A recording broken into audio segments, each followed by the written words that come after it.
Una importante crisis política afronta el presidente Donald Trump en los Estados Unidos. Comenzó con el despido del director del FBI luego de que intentara investigarlo por sus conexiones con Rusia. Pero esta semana estalló la noticia en el Washington Post que dijo que Donald Trump le reveló, les confió al canciller ruso y al embajador ruso en Estados Unidos información altamente clasificada que tenía que ver con ISIS. Eso lo publicó el Washington Post. Nosotros vemos ahora un informe y después lo analizamos. A bombshell at the White House. James Comey is out. There's little doubt that FBI Director Comey and the great special agents of the FBI will be able to collect more than enough evidence to garner indictments. Una espiral descendente. Así describió a la administración Trump un prominente senador republicano tras el último escándalo que sacude a los círculos políticos y mediáticos de los Estados Unidos y tiene una vez más a Rusia en el centro. La imagen de caos y descontrol de la Casa Blanca se está convirtiendo en un panorama permanente. El último episodio de este declive prematuro comenzó con el despido intempestivo por parte de Trump del director del FBI, James Comey, en la segunda semana de mayo.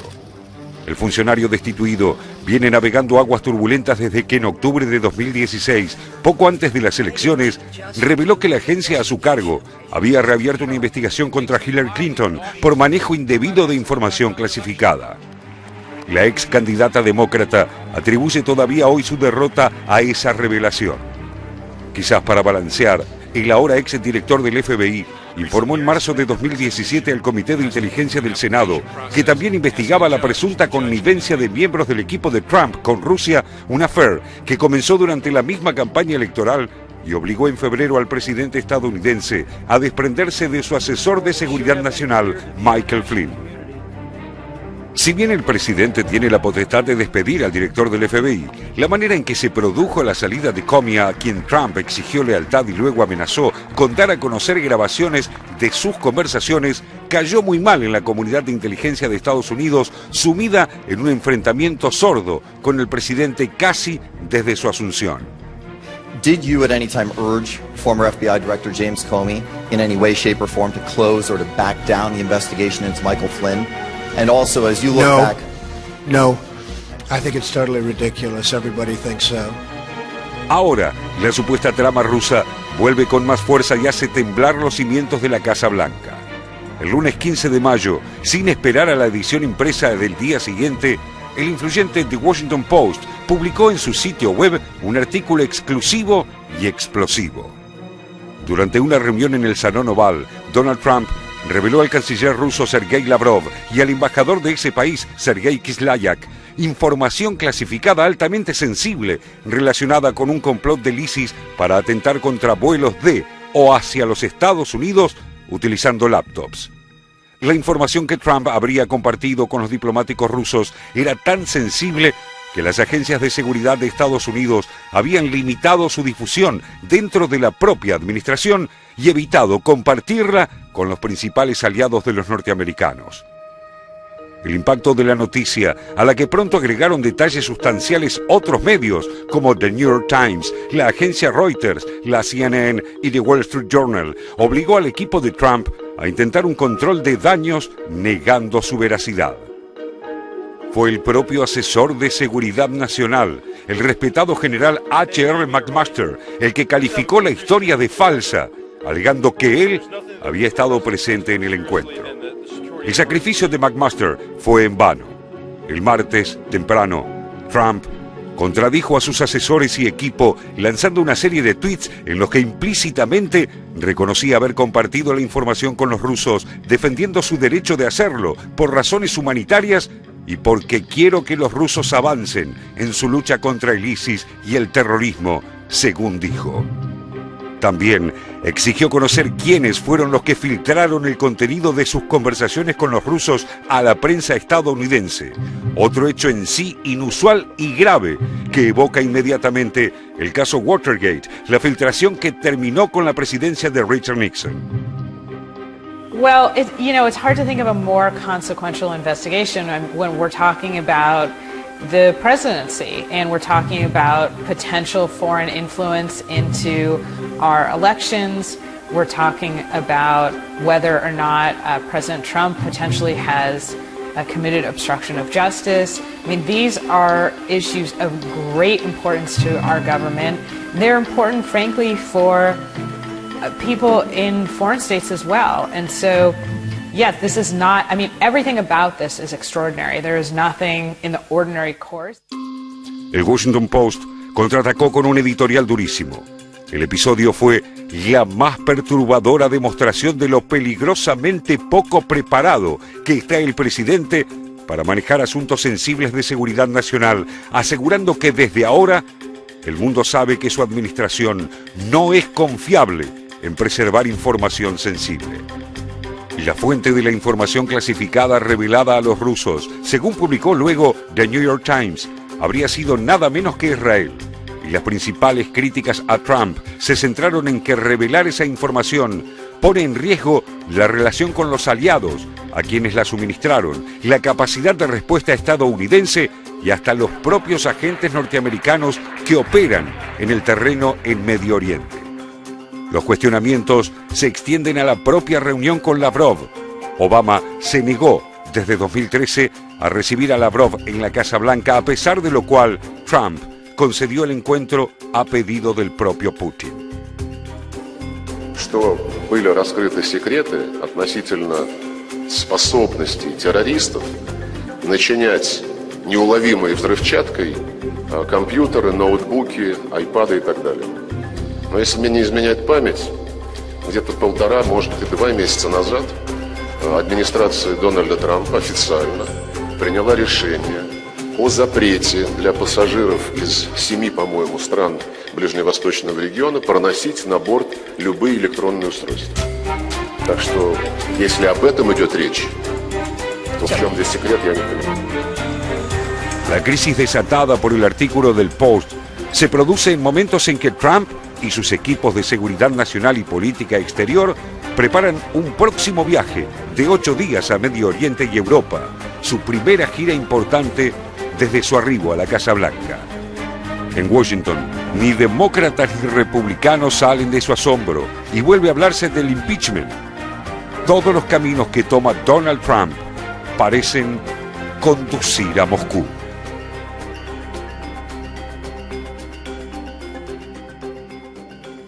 Ese viaje de Donald Trump ya comenzó, ya está en Arabia Saudita, el presidente de los Estados Unidos. Y la pregunta, Jorge, es, esta salida, estos 8 días afuera tratando de hacer cosas que no tienen que ver con lo que está sucediendo adentro, ¿pueden de algún modo frenar o poner entre paréntesis la crisis? Puede tomar distancia, que es justamente lo que motivó este viaje, más allá de que el viaje fue armado después de que ganara las elecciones. Es decir, fue un viaje en el cual se comprende a las 3 religiones monoteístas, hoy musulmanes, mañana judíos, después católicos, la audiencia con el Papa, de hecho, y también es un viaje relámpago, porque son 8 días, en el cual durante esta semana va a haber grandes novedades en Washington. ¿Por qué? Porque se nombra un fiscal especial para investigar la trama rusa, es decir, la posible participación de Rusia en las elecciones de 2016. A su vez, James Comey, que fue el despedido, el director del FBI despedido, va a testificar el martes ante el Comité de Inteligencia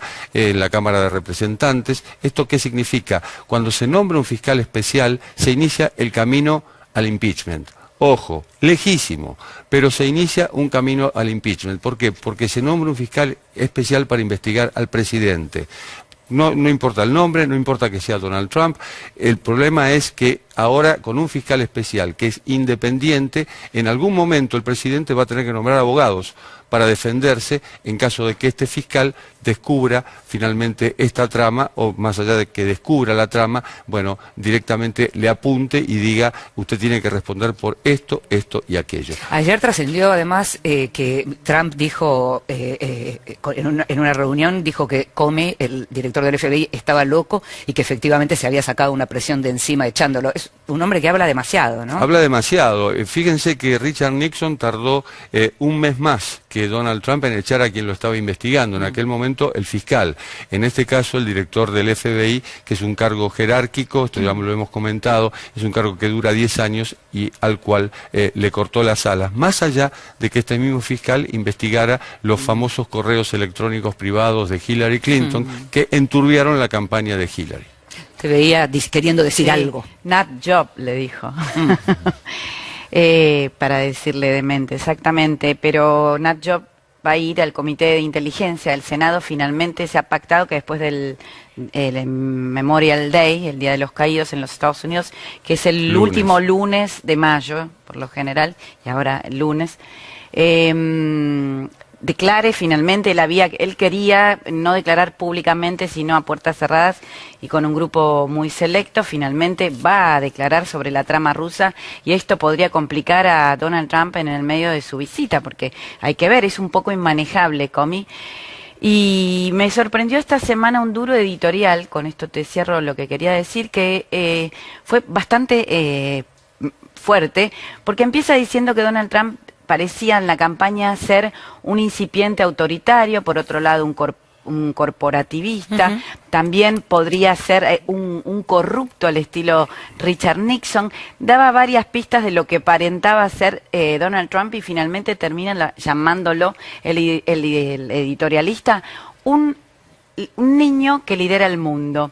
Y entonces verdaderamente se despacha este editorial con una serie de un listado de hechos que lo dibujan como un infantil al presidente de los Estados Unidos y es muy fuerte, la verdad. Sí, es suave. También desde otro lugar uno podría decir bueno, porque eso, la característica de llamarte infantil te dulcifica, obviamente, y te da cierta inmunidad, pero convengamos que es el presidente de los Estados Unidos. Pero también tiene algo de niño grande Trump, sí, en el sentido de que muchas veces uno no logra darse cuenta si está jugando o si está hablando en serio. Es cierto que también tiene el botón nuclear. Eso también se decía, claro, de Norcorea, por eso te digo, de Kim, ¿no? Ahora, compañero de la Torre, en términos económicos, ¿cómo está repercutiendo esta crisis en Estados Unidos? Hay algo curioso que sucedió esta semana. Recordemos que Trump era el gran defensor o el gran impulsor de que los capitales regresaran a Estados Unidos y los estadounidenses dejaran de invertir en el exterior. Bueno, lo que sucedió esta semana, fíjate vos que hay una frase que caracterizó todos los análisis bursátiles de esta semana. El malestar político en Washington causa salidas de capital de Estados Unidos. Y esto se concretó en solo una semana. Wall Street perdió 8.900 millones de dólares que salieron de acciones de empresas estadounidenses y fueron hacia capitales que se ubicaran en otro lado, y ya te voy a decir dónde se ubicó. Todo lo contrario. Exactamente, y adjudicado absolutamente al tema de las turbulencias políticas. No hubo otra razón que provocara esta corriente. ¿Dónde fueron a parar esos capitales? A mercados emergentes.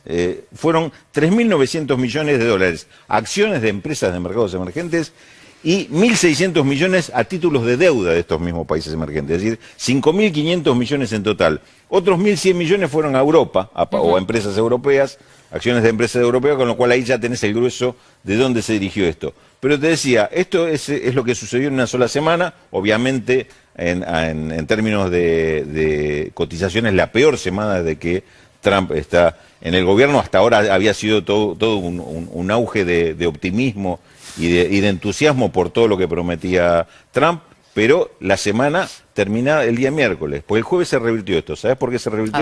Por el hecho de temer.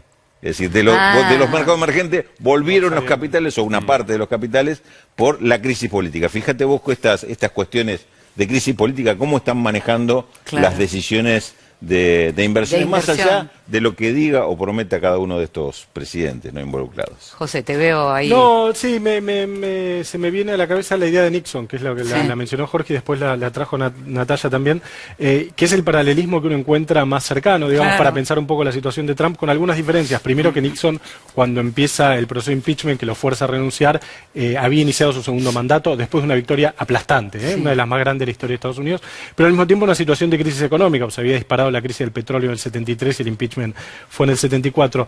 La duda que yo tengo y a la cual no tengo respuesta es si todo esto que nosotros estamos comentando, las escuchas, lo que se dice, las denuncias del Wall Street Journal o del Washington Post, etcétera, se quedan en el, digámoslo así, en el círculo rojo o derraman hacia el resto de la sociedad estadounidense, parte de la cual lo apoyó a Trump muy entusiastamente y lo sigue apoyando muy entusiastamente. Es decir, ¿cuántos de los ex obreros industriales sumergidos del, ¿cómo se llama?, del Rust Belt, que en su momento le garantizaron el triunfo a Trump y lo convirtieron inesperadamente en presidente de Estados Unidos, les importa esto? Yo no lo sé, no, estuve tratando de encontrar la respuesta y no hay una respuesta concluyente. Quiero decir, ¿hasta qué punto esto sigue siendo una discusión intraélites?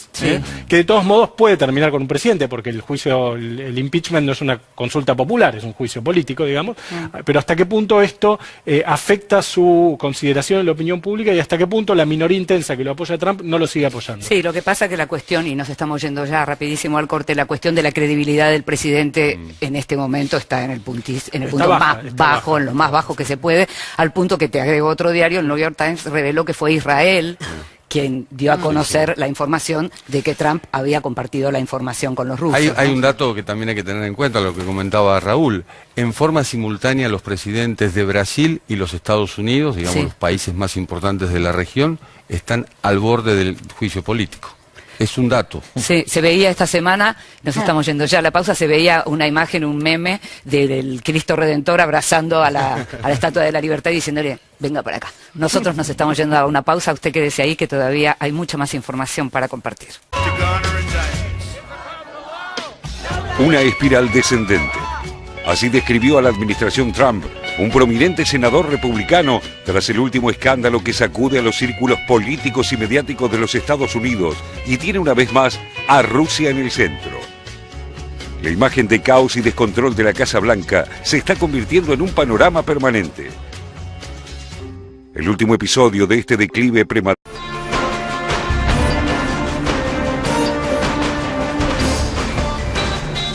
Una importante crisis política afronta el presidente Donald Trump en los Estados Unidos. Comenzó con el despido del director del FBI luego de que intentara investigarlo por sus conexiones con Rusia. Pero esta semana estalló la noticia en el Washington Post que dijo que Donald Trump les reveló, les confió al canciller ruso y a Arturo comenzó con el despido intempestivo por parte de Trump del director del FBI, James Comey, en la segunda semana de mayo. El funcionario destituido viene navegando aguas turbulentas desde que en octubre de 2016, poco antes de las elecciones, reveló que la agencia a su cargo había reabierto una investigación contra Hillary Clinton por manejo indebido de información clasificada. La ex candidata demócrata atribuye todavía hoy su derrota al embajador ruso en Estados Unidos información altamente clasificada que tenía que ver con ISIS. Eso lo publicó el Washington Post. Nosotros vemos ahora un informe y después lo analizamos. A bombshell at the White House. James Comey is out. There's little doubt that FBI Director Comey and the great special agents of the FBI will be able to collect more than enough evidence. A esa revelación. Quizás para balancear, el ahora ex director del FBI informó en marzo de 2017 al Comité de Inteligencia del Senado que también investigaba la presunta connivencia de miembros del equipo de Trump con Rusia, un affair que comenzó durante la misma campaña electoral y obligó en febrero al presidente estadounidense a desprenderse de su asesor de seguridad nacional, Michael Flynn. Si bien el presidente tiene la